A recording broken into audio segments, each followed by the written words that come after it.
Well, hey ho, everybody. Welcome back to the Square of the Circle Music Channel. I'm your host, your pal, Aaron Major. That's right.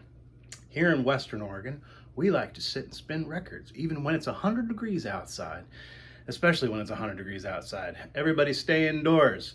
I don't know what's going on in your neck of the woods, in your place in the world, but temperatures seem to be getting warmer, hotter, that is. It was 100 degrees in Western Oregon today, in specifically where I'm at. It's been steadily rising for the last 6 days. It's been over 92 degrees. Yeah, I've been getting cooked. It's been a lot of fun. But yeah, so it's been a while since I've talked with you guys about what I like to do is drive around in my car and look for all the thrift stores and the junk piles and free bins, and just I find cheap shit and I like to show it to you guys. So I'm gonna do another episode called Tales from the Thrift. That's right, all the sticky little pieces of awesomeness that I find for bargain prices around town. So here in Eugene, Springfield, Oregon, things are continually being, picked over quite a bit, and now everything's ridiculously expensive. I'm not really finding a whole lot all the time. So honestly, guys, I think this is probably episode like 14 or 15 of the Tales from the Thrift, and I might just have to retire it because I can't afford to do this anymore. It's becoming too expensive. So yeah, I might have to like find other things to talk about and show you guys, but let's just shut up and just do it, shall we? Little bits and pieces of everything this time. I didn't find anything in the way of cassette tapes. No good cassette tapes in the last week or two, but I did find some pretty sick CDs. Check these out, guys. So here's the first one. I love comedy. I love stand-up comedy. I love all things about it. I especially love this guy. He's been, in my sights as a comedian and an actor for a long time. I look for him in specific things, and whenever I see him, I always make sure I watch that movie or check out his new show or whatever. I just think he's such a great mind in stand-up comedy. And I've never heard this album. So I'm excited about this David Cross album I found. I remember him back from the mid 90s, late 90s, when he was doing the Mr. Show thing, and his acting career took off. He does tons of voiceovers and cartoons and shit, whatever. He's fantastic. But yeah, stand-up comedy at its best, David Cross. So I'm gonna put this in the car and probably laugh myself into a bridge abutment. I'll try not to crash. Really excited to find this too. This was recommended to me way back in the early 90s when I was I think I was in the 8th grade. My band teacher recommended this to me. He's like, this is right up your alley, Mage. You'll really like this. And, I had never heard of this drummer, and I had never really listened to the Grateful Dead. Believe it or not, I'm from Eugene, Oregon, Springfield, Oregon. And I wasn't raised on the Grateful Dead like a lot of other people were. But like I said, a band instructor said, you ought to check this out. You'll really appreciate it and really like it. And I did, and I haven't had it since 1993. So excited to check out Mickey Hart's album, At the Edge. Drumming at the Edge of, the full title is Drumming at the Edge of Magic, isn't it? Or maybe that was the name of his book. I remember reading one of his books. I don't know if the book was titled Drumming at the Edge of Magic, but whatever. This is just called At the Edge. So, yeah, I'm excited. Mickey Hart was the shit. Is the shit. Yeah, Mickey Hart's great. And a lot of what the Grateful Dead did, I can respect. And some of it even kind of, tickles me sometimes. So excited to check out this Mickey Hart album again for the first time in 25 years. One last CD. Oh my God, this, I was really excited when I found this. Oh man, I haven't listened to this for over 20 years. This was big for me, like in the Summer of Love. I've talked my own personal kind of Summer of Love. I've talked about this in episodes before, how 2002 through 2004 for me was a pretty fun period in my life where I just had no responsibility. I only had to make sure I got rent paid and feed myself, and that's it. That's what you do when you're 22 years old, right? So like from 2002 to 2004 was just party time for me. And this band I discovered along the way, and everybody made fun of me so much for listening to this band. I mean, I didn't really listen to it a ton, but it's specifically just this album by a band called Gomez. Liquid Sky, is that what it's called? Sorry, Liquid Skin. Liquid Sky, that was like a Tom Cruise movie or some shit. I don't know. Liquid Skin by a band called Gomez. I think they're from England, right? Aren't they an English band? Really, really interesting. Kind of bizarre, kind of, again, I like to use these frilly, ridiculous terms like, you know, wildly eclectic and stuff like that. They're a hippie band. I mean, let's get real. They're kind of like a weird hippie band. I think they are from England, but they incorporated and, you know, involved, there's so many members. There's probably like 9 members in this band, and they get all kinds of random weird instruments involved in like this strange kind of like folksy breed of like hippie jam, you know, multi-instrumental stuff. You know, there's fucking banjo and, you know, crazy percussion. There's a turntablist doing all kinds of like loops and all kinds of crazy shit. And then all of a sudden there's just fucking didgeridoos and stuff. It's fucking wild, man. It's like Dave Matthews Band mixed with Jethro Tull, mixed with, I don't know, man. The music, it sounds like Nag Champa and vegan pizza. You know, you catch my drift? But I loved it when I was 23 years old and I had nothing to do but fuck off.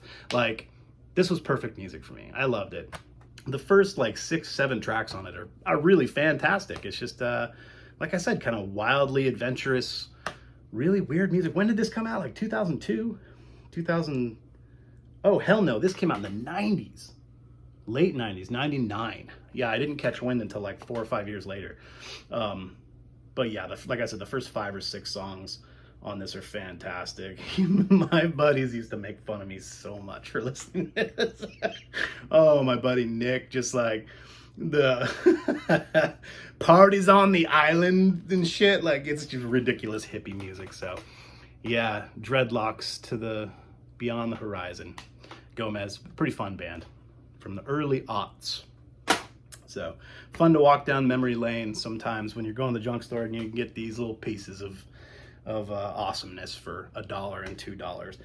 VHS, guys. I know this is a music channel, but you know, I talk about collectibles. I talk about, you know, just all things that, you know, tickle us. And so I have a pretty extensive VHS collection. A lot of which I've had since the 80s, you know.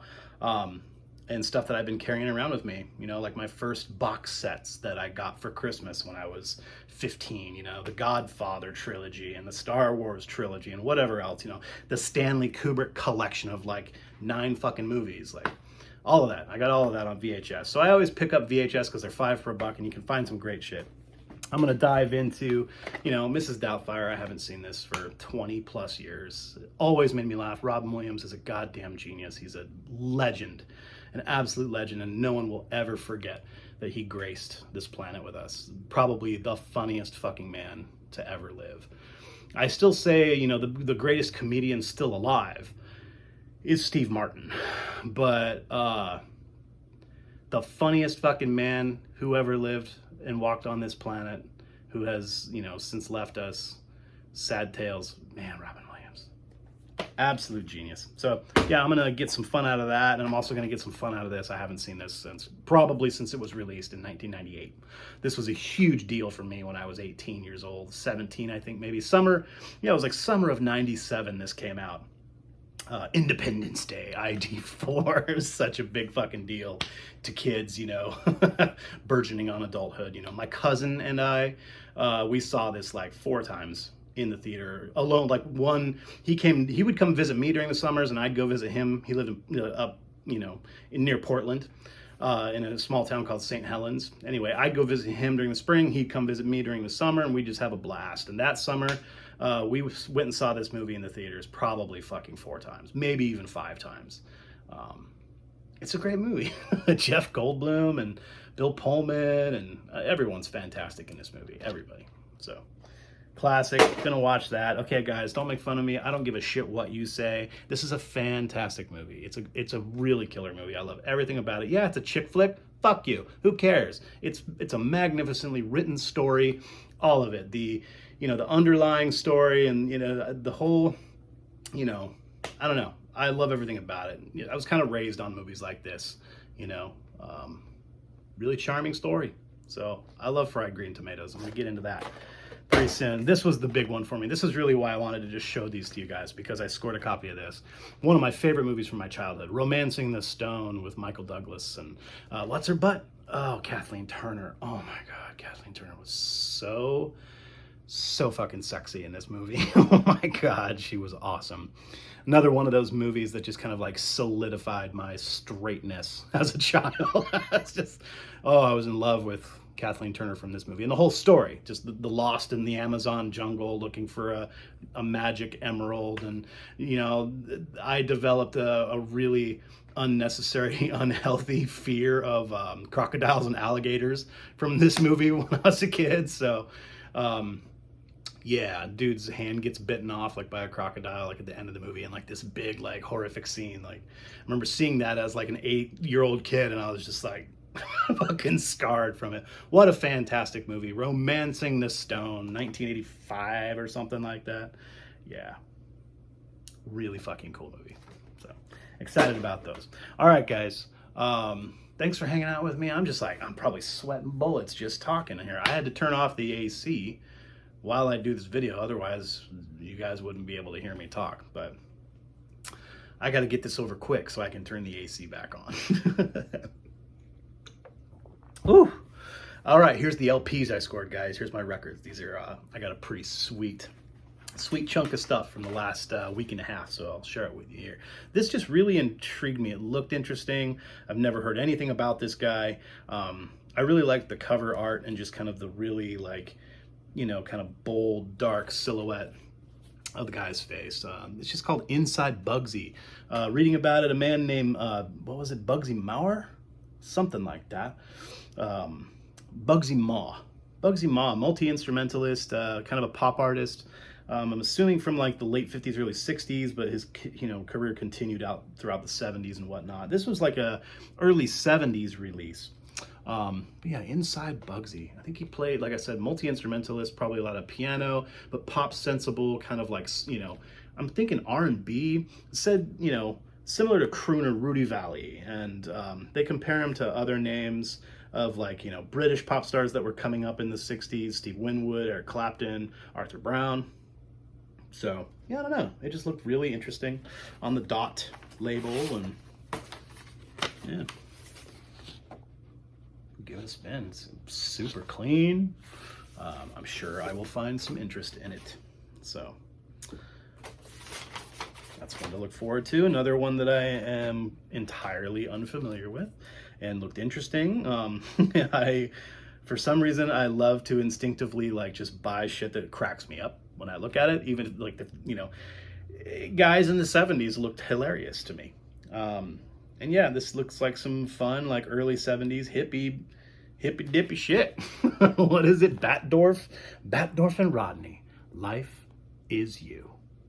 Look at these fucking tools. Oh, I don't mean to be mean.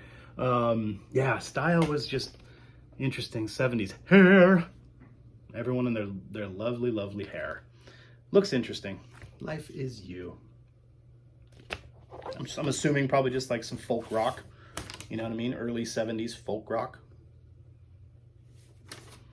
I love the handwritten ledger, like lyrics and stuff, like shit like the Moody Blues would do, It's cool. That'll be fun to get into. This is another one that kind of cracked me up. First Fire. Look at these fucking guys. They're gonna drop a bomb of love. Those two. Blowing up bombs of love on the beach alone. I don't know what to expect from this. It's gonna be some funky soul or some more kind of proggy, hippie shit. Tortoise International Records. Yeah, see, like the art styles, like late 70s, probably funk, just like baby making music, dude. First Fire. Yes. I love me some really smooth baby making music. What the hell was that? Neighbors' pipes are groaning and moaning. Yeah, should be fun. Oh, dude, classic. I'm stoked to find this for so cheap in a bargain bin. The best of ABBA, the magic of ABBA. Double disc, all of the mega hits. Very, very excited. It's like super clean, beautiful. Beautiful copy. ABBA rocks, dude. Yeah, this reminds me of an ex-girlfriend. I had an ex-girlfriend one time that was just like obsessed with ABBA. Little cool Warner Brothers label. That's a fantastic find for $4. Fernando. This looked really fucking cool, and I can't believe I found this in a bargain bin. It looks like some crazy, like, indie, some independent, like probably new wave, or maybe like some pop punk or something like that from like the mid 80s. Nat Breath Records. I don't know. I'm not like an old punker, guys. I don't exclusively collect nothing but, you know, unique and rare punk records. So I don't know a whole lot about it, but some label called Nat Breath Records, album by a band called A Noise Agency. Should be cool. Album's called Moms in the Kitchen. Moms in the Kitchen by A Noise Agency. Yeah, 1985. Small indie label, I'm assuming. The lyrics are pretty, you know, immature and silly. Like, that's what kind of just makes me think it's probably just going to be kind of like juvenile pop punk, you know? Much like, what's that one band from the mid 80s that came up big, like in the kind of post-punk era, Gray Matter. Yeah, that's what they were called. But this reminds me of something like, it's probably like Gray Matter. So, yeah, should be cool. All right, here's stuff that's like more up my alley. Cool to find something that I collect all the time that I've never seen before. Huge fan of, you know, soft jazz and instrumental nerd music by, you know, put out on the label Windham Hill. I collect everything from Windham Hill I can find because it always sounds amazing. It's always immaculately clean. Nobody cares about them. Gorgeous art. Never seen this one. Look at that beautiful, beautiful art. It was even in a nice, like, crispy polyprop with the adhesive sealer, and yeah, it's like never been played. Philip Auberg. I don't know anything about Philip Auberg. Out of the Frame, released in 1988 on one of my favorite labels. He just plays piano and synthesizer, so I'm sure it's some, you know, really sweet, chillax stuff. I'm excited. Totally my style. Wow, here's some really, really, really cool stuff I found, guys. Like the last chunk of this, like 4 or 5 of them. Really fantastic finds. Still in the shrink. Love Joni Mitchell, but what's so special about this? Court and Spark, this album, Court and Spark by Joni Mitchell. It is in absolutely mint condition, of course, but it still has the outer shrink because it has the original cool hype sticker on it. Wherein normally her signature is embossed on it. Yeah, right here. There's the embossed signature that you can't really see, but then in case you can't see that when you're buying the album in 1976 or whenever this was released, 73, sorry, they have her signature on the hype sticker. Really neat. And you know, it's got that hype still on it. So I'm not a shrink guy, guys. I hate that. I always get the shrink off of my records for no real reason besides the fact that I think it just kind of looks shabby. That's really the only reason I give a shit about making sure the shrink gets off of there. Some people will say like that shrink will continue to do such over time and it'll fuck up, you know, your record jacket, and I get that, whatever. I'm sure it makes sense, but yeah, like I said, I just think it looks shabby. But when it comes to stuff that still has the hype sticker on it, yeah, I'm keeping that there. Pretty cool. Love Joni Mitchell. Another one, you know, I've had multiple copies of this, and I always buy a copy if it happens to be cleaner in some way, shape, or form. This jacket of Mike Oldfield's Tubular Bells from 1972, right? This jacket is nicer than my jacket. I actually have a German pressing, and the wax is immaculate. But there's some pretty bad, I think mostly on the back, the marks I have of my album on the back, it's pretty nasty. I think there might even be a name on there. And this one doesn't. And I like jackets that are cleaner and look prettier. So yeah, nothing wrong with having a nice secondary clean copy of Tubular Bells lying around. Magnificent album. Okay, getting down to the last few. This was just like another really cool oddity. I love buying cool oddities for $4, and I'm sure it sounds amazing. I'm sure it's cool as hell. Some crazy indie label I've never heard of, 1984. This was released on Celluloid Records, out of New York City, but through, you know, a Paris, France subsidiary. This is a group called Turekunda. Album called Casamance au clair de lune. I'm super bad at French, and I'm assuming this is a even more kind of like sub-dialect of common French, because I'm assuming this comes from somewhere in probably North Africa, right? Like Algiers, French Algiers. I'm sounding really like stupid right now, guys, and insensitive, that I don't know anything about Northern African politics or geography per se. So I apologize to anybody that is smarter than me. But yeah, I'm assuming this is from a French-speaking North African country.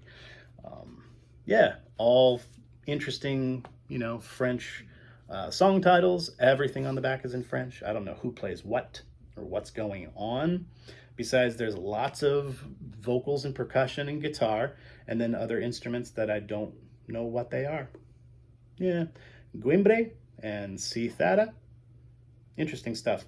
So I love interesting things, and I love being surprised. And I'm sure this is really fucking cool and really interesting. Beautiful art.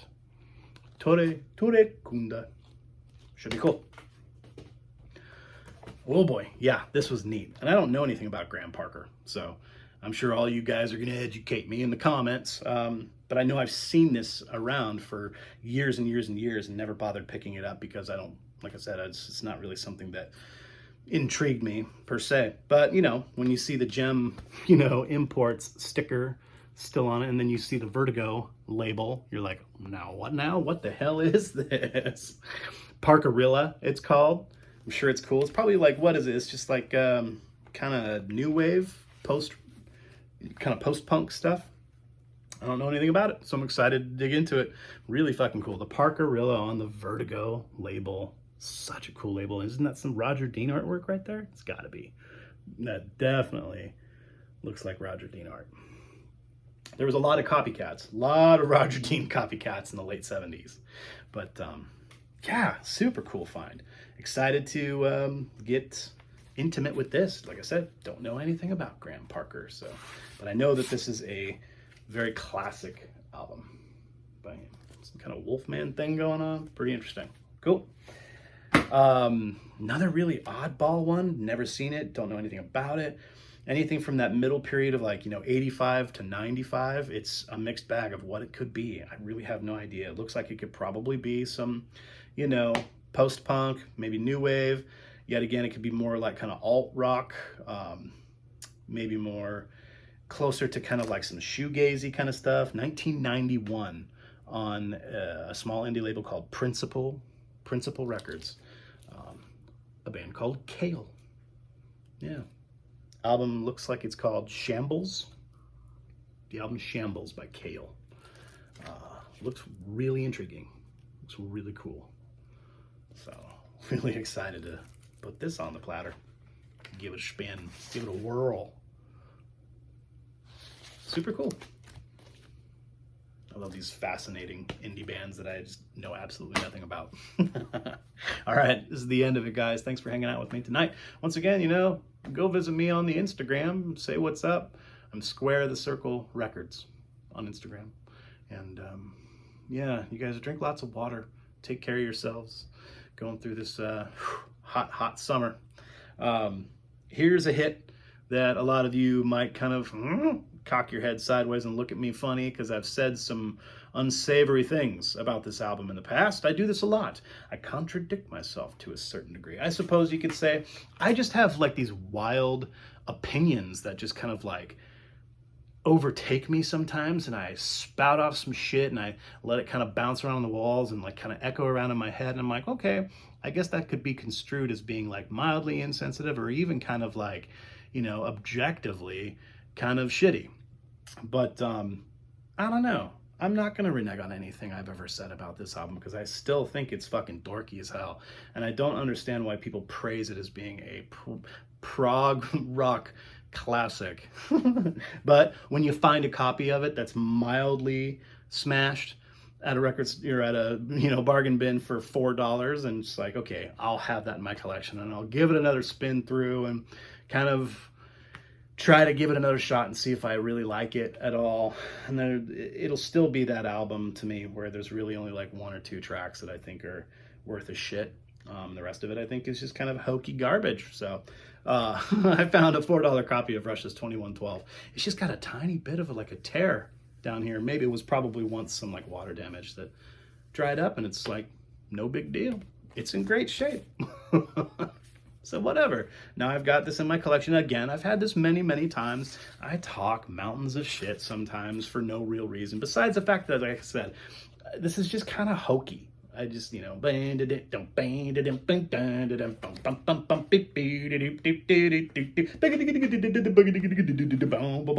don't know. It's fucking hokey. And then the whole second side, you know, the passage to Bangkok and all that, it's, I don't know. I like the B-side. I remember digging into the B-side and some of the cool softer moments on the whole first side, you know, the overture and all that. And I don't know, once you get to the presentation, Oracle of the Dream, some of those moments are really neat. And I respect that, the kind of like pseudo proggy nature of some of that. But, you know, I still, you know, I'll put my hand on whatever silly book you want to throw at me. I still say Rush is just a killer creative rock band. They're just a wildly inventive 70s rock band. I don't call them a prog master genius band by any means, but I'm not going to go as far as to say this is a terrible album. It's not terrible.